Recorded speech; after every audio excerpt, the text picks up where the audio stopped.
من حمزه ونفخه ونفسه. بسم الله الرحمن الرحيم.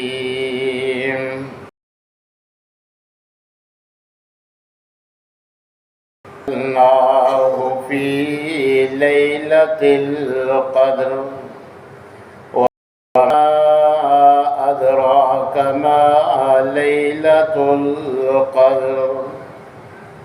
ليلة القدر خير من 1000 شهر. تنزل الملائكة والروح فيها بإذن ربهم من كل أمر. سلام هي حتى مطلع الفجر. وقال الله في مقام آخر ولا تباشروهن وأنتم عاكفون في المساجد تلك حدود الله فلا تقربوها. كذلك يبين الله آياته للناس لعلهم يتقون.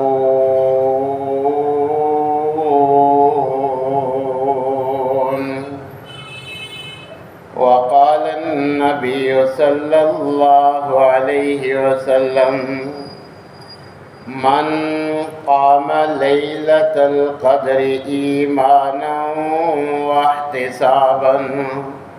غفر له ما تقدم من ذنبه. وقال النبي صلى الله عليه وسلم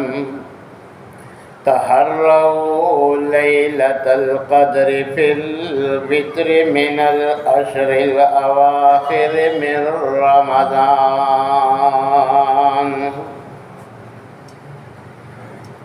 تمام قسم کی تعریفات مالک العلام ذوالجلال والاکرام وحدہ لا شریک مالک کائنات اور خالق ارض و سما کے لیے لاکھوں کروڑوں درود و سلام اس ہستی اقدس و مقدس کے اوپر جن کا نام نامی اسم گرامی جناب محمد الرسول اللہ صلی اللہ علیہ وآلہ وسلم ہے۔ سامعین محترم، ہم اللہ جل شانہ کا جس قدر بھی شکر ادا کریں وہ کم ہے کہ اس رب العزت نے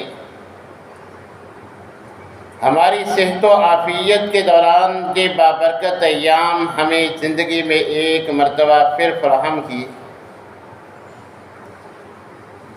تو اس بابرکت مہینے کا اکثر حصہ ہم گزار چکے ہیں، مگر جو ایام باقی ہیں یہ گزرے ہوئے ایام سے زیادہ اہمیت کے حامل ہیں۔ خود نبی کریم علیہ السلام کا اسوہ بھی ہے کہ آپ جس قدر اللہ کی رضا والے کام ان آخری ایام میں کیا کرتے تھے، آخری 10 دنوں میں کیا کرتے تھے، وہ عام دنوں میں اتنی کثرت سے نہیں کرتے تھے۔ ام المومنین حضرت عائشہ رضی اللہ تعالی عنہا نبی کریم علیہ السلام کا معمول بیان فرماتی ہیں کہ اذا داخل العشر، جب رمضان المبارک کا آخری عشرہ شروع ہو جاتا، شد میزرہ، نبی کریم علیہ الصلاۃ والسلام عبادت کے لیے کمر بستہ ہو جاتے، وَأَحْيَا لَيْلَهُ، ان آخری 10 دنوں کی راتوں کو جاگ کے اللہ کی عبادت میں گزارتے، وَأَيْقَظَ أَهْلَهُ، صحیح بخاری کے الفاظ کہ خود بھی آپ آخری رمضان کی 10 راتوں میں رات کو عبادت کرتے اور اپنے اہل و عیال کو بھی رات کو عبادت کے لیے جگاتے۔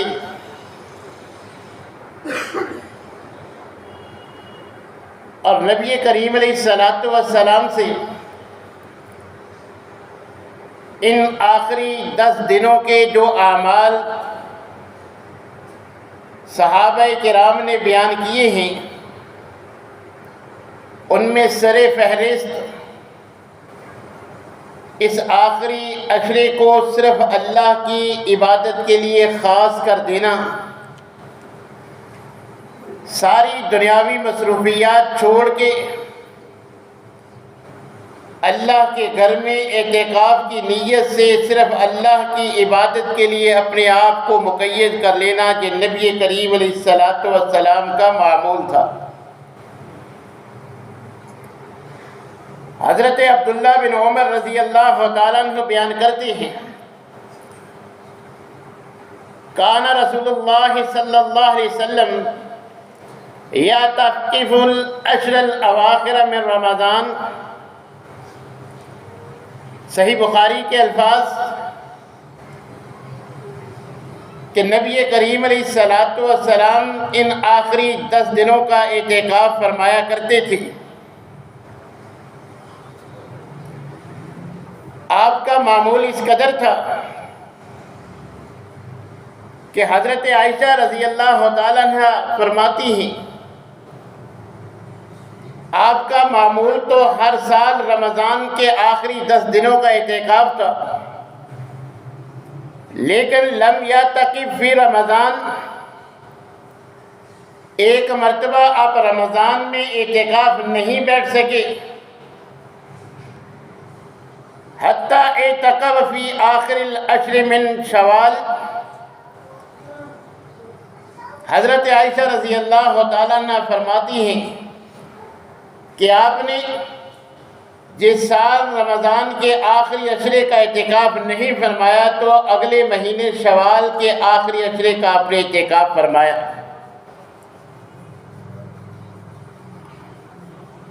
ہر سال آپ 10 دنوں کا اعتکاف فرماتے تھے، اور ایک مرتبہ حضرت جبرائیل علیہ الصلاۃ والسلام کے ساتھ قرآن کا دور کیا کرتے تھے، مگر اپنی زندگی کے آخری سال ہماری اماں جان فرماتی ہیں کہ یعتکف فی کل رمضان 10 ایام، فلما کان العام الذی قبض فیہا، کہ معمول تو آپ کا ہر سال 10 دن کے اعتکاف کا تھا، مگر جو آخری زندگی کا آپ کا رمضان تھا تو اس آخری سال میں اعتکف 20 یوما، نبی کریم علیہ الصلاۃ والسلام نے 10 کی بجائے 20 دنوں کا اعتکاف فرمایا۔ نبی کریم علیہ الصلاۃ والسلام اپنی زندگی میں خود بھی اعتکاف فرمایا کرتے تھے ان دنوں کا، اور آپ کی ازواج بھی، ہماری روحانی مائیں بھی، امہات المومنین بھی اعتکاف کیا کرتی تھی، اور نبی کریم علیہ الصلاۃ والسلام کے اس دنیا سے رخصت ہو جانے کے بعد بھی ازواج مطہرات اعتکاف فرمایا کرتی تھی۔ اس کا مین مقصد تو اللہ کی رضا ہے، کہ اللہ سے معافی مانگنے کے لیے، اللہ کو راضی کرنے کے لیے بندہ اللہ کے گھر میں ڈیرا ڈال لے، دنیا میں بھی ہمارا یہ دستور ہے کہ جب کوئی کسی کے گھر میں آ کے کسی مقصد کے لیے بیٹھ جاتا ہے تو ہم نہ چاہتے ہوئے بھی اس کے مقصد کو پورا کر دیتے ہیں کہ اب یہ اصرار کر رہا ہے اور گھر آ چکا ہے تو یہ اللہ کی رضا اور مغفرت کے لیے بھی اللہ کے گھر میں آ کے ڈیرے ڈالنا کہ اللہ تجھے راضی کر کے جاؤں گا، جب تک تو جہنم سے آزاد نہیں کر دیتا، جنت کا حقدار نہیں بنا دیتا، میں تیرے گھر میں تیری رضا والے کاموں میں مصروف ہوں۔ اور اللہ تبارک و تعالیٰ کی رحمت تو یہ ہے کہ اللہ تعالیٰ اپنے سامنے اٹھے ہوئے ہاتھ خالی واپس نہیں فرماتے، تو جو اللہ کے رضا کی، جہنم سے آزادی اور جنت کے حقدار بن جانے کی نیت سے اللہ کے گھر میں 10 دن سب کام چھوڑ کر آ جائیں، اللہ ان کو کیسے نامراد لوٹا سکتا ہے؟ تو اس کا ایک مین مقصد وہ عظیم رات کہ جس میں اللہ تبارک و تعالیٰ نے قرآن کریم کے نزول کا آغاز فرمایا، وہ لیلۃ القدر کی تلاش ہے، اس کی خیر و برکت کو پانا ہے کہ جس کے بارے میں حضرت ابو ذر نبی کریم علیہ السلام سے سوال کرتے ہیں کہ اللہ کے رسول، جس فضیلت والی رات کا آپ ذکر فرماتے ہیں، کیا صرف رمضان کے ساتھ خاص ہے یا پورے سال کی راتوں میں کوئی رات ہے؟ تو نبی کریم علیہ السلام نے فرمایا اس کا تعلق رمضان کی راتوں کے ساتھ ہے۔ اور پھر جناب ابو ذر پوچھتے ہیں کہ اللہ کے رسول، اس رات کی خیر و برکت انبیاء کے ساتھ اٹھا لی گئی ہے یا پھر قیامت تک باقی ہے؟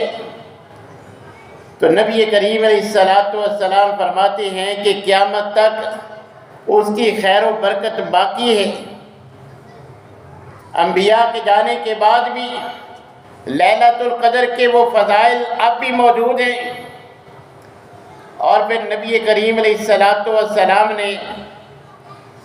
اپنی امت کو اس رات کے فیوز و برکات سمیٹنے کے لیے مزید وضاحت فرمائی، فرمایا تحروا لیلۃ القدر فی الوتر من العشر الاواخر من رمضان، کہ وہ لیلۃ القدر کہ جس کے بارے میں خود اللہ احکم الحاکمین نے اس کی یہ فضیلت بیان کی ہے کہ خیر من الف شہر، کہ 1000 مہینوں کی عبادت سے اس ایک رات بہتر ہے۔ اور یہ بھی یاد رکھیے، عربی لغت کا لحاظ رکھا جائے تو گنتی کا سب سے جو بڑا عربی کا اپنا لفظ ہے وہ 1000 کے لیے الف استعمال ہوتا ہے۔ اس کے بعد جتنے بھی الفاظ ہیں وہ عربی کے نہیں، دیگر زبانوں کے ہیں جو استعمال عربی کے لیے کی جاتے ہیں۔ تو جو شمار کرنے کا سب سے بڑا لفظ تھا، اللہ نے وہ الف کا جہاں استعمال کیا ہے۔ اگر اسی کو دیکھا جائے، اسی پر بس کر دیا جائے تو پھر بھی یہ 83 سال اور 4 ماہ بنتے ہیں۔ تو آپ جانتے ہیں معاشرے میں اتنی یا اس سے زائد عمر اللہ قسمت والوں کو دیتے ہیں۔ عمومی طور پر یہ 80 سے اوپر سال تک زندگی کسی کسی کو نصیب ہوتی ہے، تو گویا اس ایک رات کی عبادت عمومی طور پہ ساری زندگی کی عبادت سے، ساری زندگی کی راتوں کو عبادت کرنے سے زیادہ اجر و ثواب اور خیر و برکت کا ذریعہ ہے۔ تو اللہ تبارک و تعالیٰ نے بخشی ہے کہ ایک مرتبہ پھر زندگی میں یہ رات اللہ نے ہمیں نصیب کی ہے، تو ہمیں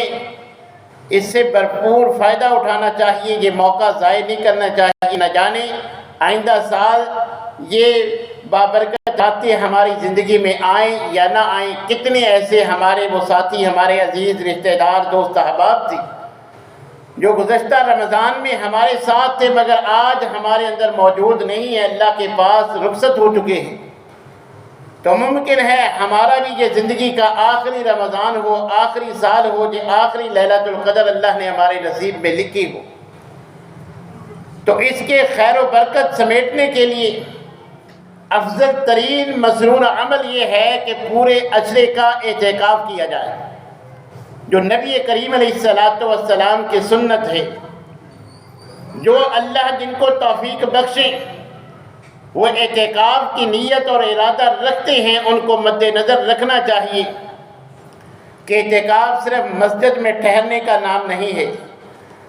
آپ سارے دنیاوی کام چھوڑ کے اپنے آپ کو ان دنوں میں اور ان کی راتوں میں اللہ کی عبادت کے لیے اپنے آپ کو خاص کیے ہوئے ہیں۔ اب آپ نے شیطان کے بہکاوے میں نہیں آنا کہ تاک رات کو عبادت کر لی اور دوسری رات سو کے گزار دی، رات کو عبادت کی، دن کو سو لیا، دن کو عبادت کی، رات کو سو لیا۔ آپ نے چونکہ عبادت کے لیے ان دن راتوں کو خاص کیا ہے تو زیادہ سے زیادہ آپ کا وقت اللہ کی عبادت اور اللہ کی رضا والے کاموں میں گزارنا چاہیے۔ اور اس عشرے کا آغاز 20 رمضان کی مغرب سے ہو جاتا ہے، اس لیے جو اعتکاف کا ارادہ رکھتے ہیں ان کو 20 رمضان کا روزہ یعنی پرسوں اتوار کا روزہ جو ہے وہ مسجد میں آ کے افطار کرنا چاہیے، یا افطاری کے فوراً بعد مسجد میں آ جانا چاہیے، کیونکہ آخری عشرے کا آغاز مغرب کے وقت سے ہو جاتا ہے۔ اور اسی طرح تاک رات ہم سمجھتے ہیں کہ شاید رات کے چند گھنٹے، جو رات ہے شرعی لحاظ سے اس کا آغاز بھی مغرب سے ہوتا ہے۔ یہ جو لیلۃ القدر کی خیر و برکت ہے یہ مغرب سے لے کر فجر تک ہے، لہذا جو تاک راتوں میں عبادت کا اہتمام رات کو جو ہے وہ چند گھنٹے کر کے سمجھتے ہیں ہم نے اس رات کو جو ہے وہ عبادت کی ہے،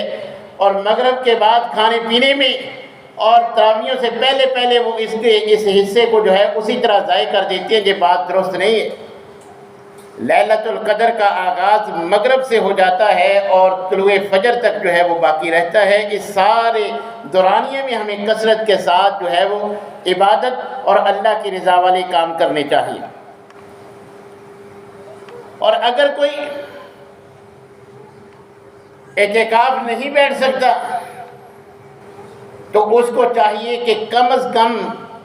نبی کریم علیہ السلام نے جن 5 تاک راتوں کی ترغیب دلائی ہے، اس قدر اللہ نے آسان فرما دیا ہے کہ سال بھر نہیں، رمضان کا بھی پورا مہینہ نہیں، اور آخری عشرے کی بھی 10 راتیں نہیں، بلکہ اس خیر و برکت والی رات کو آخری عشرے کی 5 تاک راتوں میں خاص کر دیا۔ اور شرعی دلائل کی روح سے جب کتاب و سنت کے دلائل کو دیکھتے ہیں، نبی کریم علیہ السلام کے زندگی کے واقعات کو دیکھتے ہیں تو یہ بات معلوم ہوتی ہے کہ یہ رات، یہ جو بعض لوگ سمجھتے ہیں کہ شاید 27ویں رات ہے، یہ بات درست نہیں۔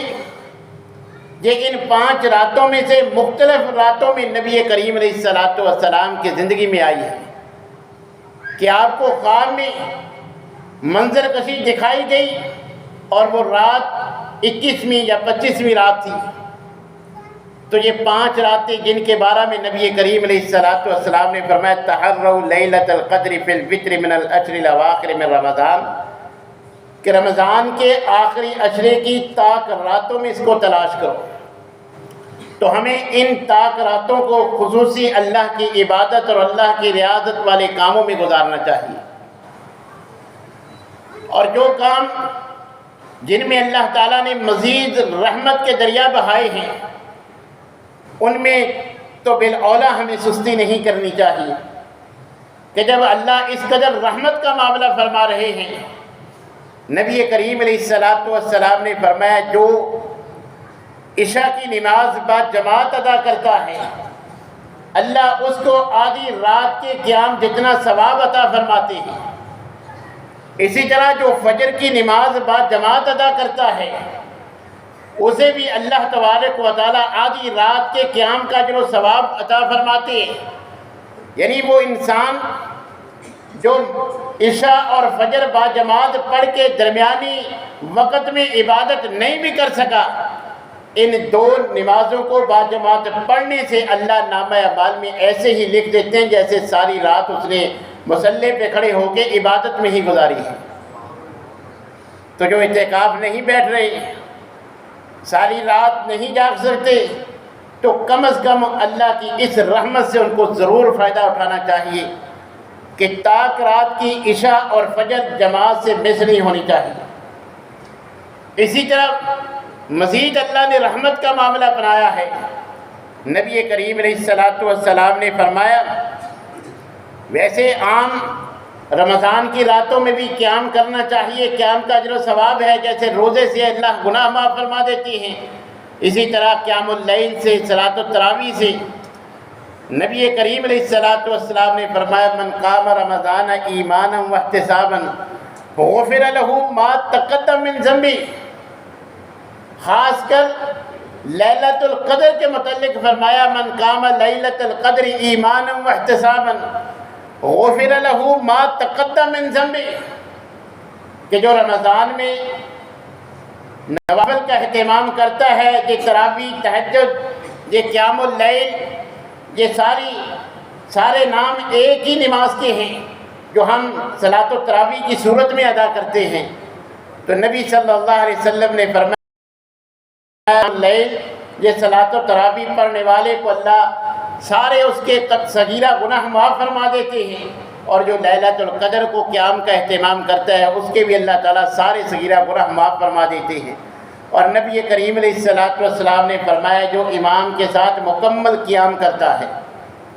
مکمل امام کے ساتھ قیام کرتا ہے،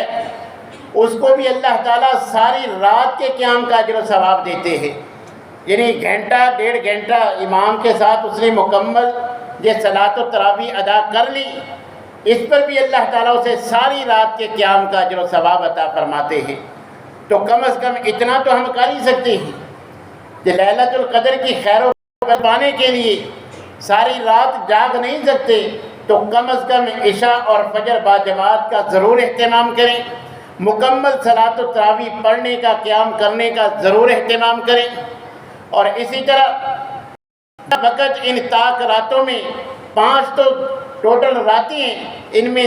جتنی زیادہ سے زیادہ اللہ سے توبہ اور استغفار کر سکے ہمیں ضرور کرنی چاہیے، ان سے بھرپور فائدہ اٹھانا چاہیے۔ یاد رکھیے، جس نے عام راتوں کی طرح یہ راتیں بھی گزار دیں اس کا اپنا ہی نقصان ہے۔ نبی کریم علیہ السلام نے فرمایا، من حرمھا فقد حرم الخیر کلہ، جو لیلۃ القدر کی خیر و برکت سے محروم رہا وہ ایسے ہی ہے جیسے کوئی اس کو اللہ کی طرف سے بلائی ملی نہیں، زندگی میں کوئی خیر اس کو ملی نہیں، اس قدر وہ محروم ہے کہ کوئی خیر زندگی میں اس کو نہیں ملی جو لیلۃ القدر کی بلائی سے، خیر سے محروم رہا ہے۔ تو ہمیں ان بد نصیبوں میں شامل نہیں ہونا۔ ہم نے اگر اعتکاف نہیں کر سکے تو کم از کم ان تاک راتوں کو عبادت کا ضرور اہتمام کرنا چاہیے۔ اور اعتکاف کے لیے جو ارادہ رکھتے ہیں ان کو کتاب و سنت کی روح سے یہ شرط بھی ضرور ملحوظ رکھنی چاہیے کہ مسنون اعتکاف صرف مسجد میں ہو سکتا ہے، گھروں میں یا مسجد کے علاوہ کسی جگہ میں اعتکاف مرد و عورت کا بیٹھنا نبی صلی اللہ علیہ وسلم اور صحابہ سے قطعاً ثابت نہیں ہے۔ اور قرآن کریم میں بھی اللہ تبارک و تعالیٰ نے اعتکاف کے مسائل ذکر کرتے ہوئے ساتھ مسجد کا ذکر کیا ہے، وَلَا تُبَاشِرُوهُنَّ وَأَنْتُمْ عَاكِفُونَ فِي الْمَسَاجِدِ، کہ جب مساجد میں اعتکاف کی حالت میں ہو تو بیوی کے ساتھ تعلق قائم نہیں کر سکتے۔ جو اعتکاف کی حالت میں نہیں، عام رمضان کی راتوں میں ان کے لیے یہ سہولت موجود ہے مگر اعتکاف والے کے لیے رات کی یہ سہولت اللہ ختم فرما رہی ہے۔ فرمایا کہ جو اعتکاف مسجد میں بیٹھ جائیں وہ یہ تعلق نہیں کر سکتے۔ ہاں اس آیت کریمہ میں اللہ نے مسجد کا ذکر کیا ہے، اور دوسرے مقام پہ اللہ تبارک و تعالیٰ مسجد کا ذکر کرتے ہوئے فرماتے ہیں طہر بیت للطائفین والعاکفین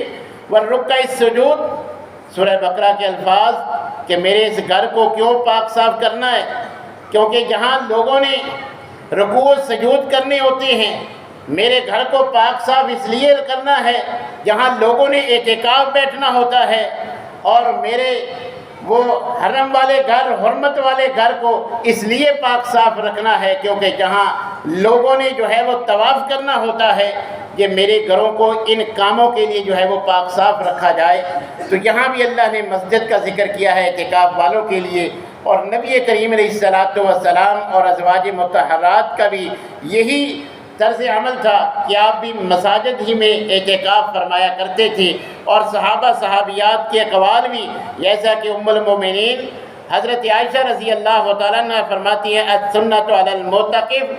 اعتکاف کرنے والے کے لیے سنت یہ ہے کہ اللہ اعتکاف الا فی مسجد جامع، کہ وہ جامع مسجد میں اعتکاف کرے۔ اور اسی طرح حضرت علی فرماتے ہیں لا اعتکاف الا فی مسجد جماعت، کہ اعتکاف صرف اس مسجد میں مسنون ہے کہ جس میں جماعت کا اہتمام ہوتا ہے۔ عبداللہ بن عباس اور حضرت حسن اور دیگر صحابہ کرام کا بھی یہی فتویٰ ہے۔ تو میرے بھائیوں، اگر کوئی مسنون اعتکاف کا ارادہ رکھتا ہے، مرد ہے یا عورت، عورتوں کے لیے اگر مسجد میں الگ سے باپردہ اہتمام ہے تو انہیں بھی مسجد میں بیٹھنا چاہیے۔ اگر مسجد میں وہ نہیں بیٹھ سکتی تو گھر میں دیگر عبادت میں جو ہے وہ عبادت والے کام وہ کر لیں، مگر اعتکاف وہ گھر میں نہ بیٹھیں، کیونکہ کتاب و سنت سے اس کی کوئی نظیر نہیں ملتی۔ نبی صلی اللہ علیہ وسلم نے ایک مرتبہ جب دیکھا کہ صحابیات نے، ازواج مطہرات نے ایک دوسرے کو دیکھ کر خیمے لگائے، مسجد میں جگہ کم پڑ گئی، تو نبی صلی اللہ علیہ وسلم نے وہ خیمے کھڑوانے کا حکم دیا، خود بھی اعتکاف نہیں فرمایا بلکہ شوال کے آخری 10 دن کا جو ہے وہ اعتکاف فرمایا۔ اگر عورتوں کا گھروں میں اعتکاف جائز ہوتا تو آپ ازواج کو فرما دیتے کہ بھئی اپنے اپنے حجرے میں تم اعتکاف کر لو، مسجد میں اعتکاف کی بجائے تم اپنے گھروں میں اپنے حجروں میں کر لو، مگر نبی صلی اللہ علیہ وسلم نے ایسا نہیں کیا، خود بھی اعتکاف نہیں کیا کہ تم مجھے نیکی کی وجہ سے نہیں، ایک دوسرے کو دیکھ کر جو ہے وہ اس نے کیا ہے تو میں بھی کر رہی ہوں، تو اس نیت اور ارادے سے تم نے یہ کام کیا ہے۔ تو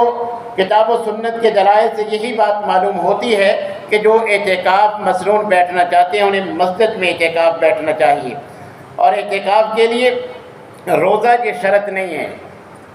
اگر کوئی عذر کی بنا پہ روزہ نہیں رکھتا،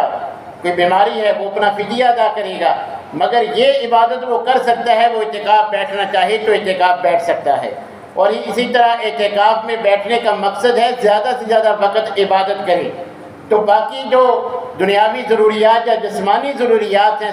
شریعت نے ان پہ کوئی قدغن نہیں لگائی۔ بعض احباب سمجھتے ہیں کہ اعتکاف کی حالت میں جو ہے وہ بندہ نہا نہیں سکتا، جو ہے اسی طرح کی اور غیر شرعی جو ہے وہ شرائط لگائی ہیں، کتاب و سنت نے یہ شرطیں نہیں لگائی، وہ اپنی ضرورت کا ہر کام کر سکتا ہے۔ حتیٰ کہ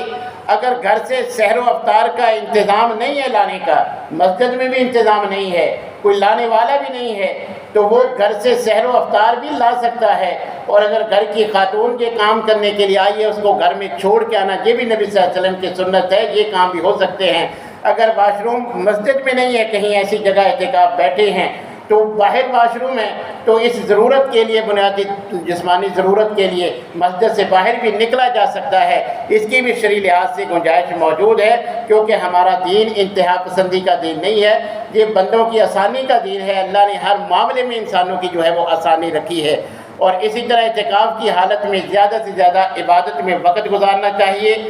اپنی ضرورت کے لیے موبائل کا استعمال کریں، زیادہ وقت جو ہے وہ عبادت والے، آپ جانتے ہیں کہ یہ جو خیمے لگائے جاتے ہیں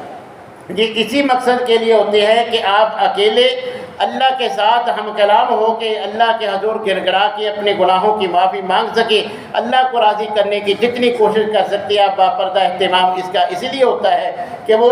انسان دوسرا اس کو کوئی ڈسٹرب بھی نہ کرے، وہ اکیلا جب چاہے جیسے چاہے اللہ کو راضی کرنے کے لیے جو کام چاہتا ہے وہ کر سکتا ہے۔ تو ہمیں بھی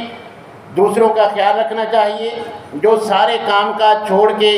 اعتکاف کے لیے بیٹھیں، پھر ان کو اللہ کی عبادت کرنے کے لیے جو ہے وہ آسانی پیدا کریں۔ مسجد میں آ کے شور کرنا اور ان کو جو ہے وہ ڈسٹرب کرنا، اور بعض اعتکاف والے بھی جو ہوتے ہیں کہ ایک نے سونا ہوتا ہے، دوسرے نے جو ہے وہ جاگنا ہوتا ہے۔ اگر کوئی اس طرح کی کوئی معاملہ ہے، کسی اللہ کے مہمان کو آپ کی لائٹ جلانے سے کوئی تنگی ہے، آپ دوسری جگہ چلے جائیں۔ تو کسی اعتکاف والے کو نہ ہمارے شور شرابے سے تنگی ہونی چاہیے، نہ کسی اعتکاف والے کو دوسرے اعتکاف والے سے کوئی اسی طرح کی تنگی ہونی چاہیے۔ شریعت اس بات کی اجازت نہیں دیتی۔ جس دین کے ہم پیروکار ہیں، وہ تو عام دنوں میں بھی مسجد میں جس حالت میں آپ کے منہ سے سمیل آ رہی ہے، ساتھ والے نمازی کو اذیت ہوگی، شریعت نے اس حالت میں مسجد آنے سے منع کر دیا ہے۔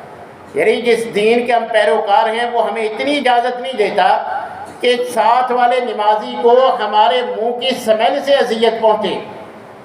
تو دیکھیں، پھر جو اللہ کے گھر میں اس مقصد کے لیے آ کے بیٹھا ہے کہ میں نے اللہ کو راضی کرنے والے کام کرنے ہیں، اس کو آپ جو ہے وہ ڈسٹرب کریں گے تو اللہ آپ سے کیسے راضی ہو سکتا ہے؟ یہ تو اللہ کی ناراضگی والے کام ہیں۔ تو ہمیں ان تمام کاموں سے بچنا چاہیے جس سے کسی اعتکاف بیٹھنے والے کو کوئی تنگی یا دقت محسوس ہوتی ہے، ہم نے ان کے لیے آسانی پیدا کرنی ہے۔ تو باقی اعتکاف والے ایک دوسرے سے ضروری گفتگو تو کر سکتے ہیں، مگر جیسا ہمارے مساجد میں ماحول ہوتا ہے اس کی شریعت اجازت نہیں دیتی۔ وہ سارے کام تو آپ چھوڑ کے عبادت کے لیے بیٹھے ہیں، اگر وہ سارے کام آپ نے جہاں بیٹھ کے ہی کرنے ہیں تو پھر الگ الگ خیمے لگانے کا، گھر بار چھوڑ کے، کاروبار چھوڑ کے مسجد میں آنے کا فائدہ کیا ہے؟ یہ سارے کام وہی آپ جہاں بیٹھ کے جاری رکھیں گے تو پھر ہمارے اعتکاف کی وہ ساری محنت ضائع ہے۔ تو ہمیں کوشش کرنی چاہیے کہ جو اعتکاف بیٹھیں وہ خود بھی اس بات کا خیال رکھیں کہ زیادہ سے زیادہ اجر و ثواب سمیٹنے کی کوشش کریں، اور جب اعتکاف ختم ہوتا ہے جو ہمارا طرز عمل ہے، جس انداز میں ہم ڈھول ڈھمکے کے ساتھ جو ہے وہ ہار پہنا کے جس انداز میں استقبالیہ جو ہے وہ وفود آتے ہیں، وہ بھی شریعت اس کی بھی اجازت نہیں دیتی۔ اللہ کے حضور عاجزی سے گڑ گڑاتے ہوئے جانا چاہیے کہ اللہ اتنے دن کی محنت کہیں ضائع نہ ہو جائے، اگر کوئی کمی کتائی ہے تو اللہ پھر بھی قبول فرمائے۔ روتے ہوئے عاجزی کے ساتھ جہاں سے جانا چاہیے، یہ شاہانہ انداز میں ڈھول ڈھمکے کے ساتھ اعتکاف والوں کو لے جانا، یہ بات بھی جو ہے وہ شرعی لحاظ سے، نہ اخلاقی لحاظ سے، نہ مسجد کے آداب اس کی اجازت دیتے ہیں۔ اللہ تبارک و تعالیٰ سے دعا ہے کہ اللہ تعالیٰ یہ جو باقی ماندہ دن اور راتیں ہیں ہمیں ان سے بھرپور فائدہ اٹھانے کی اور بالخصوص لیلۃ القدر کی فیوز و برکات سمیٹنے کی توفیق عنایت فرمائے۔ وآخر دعوانا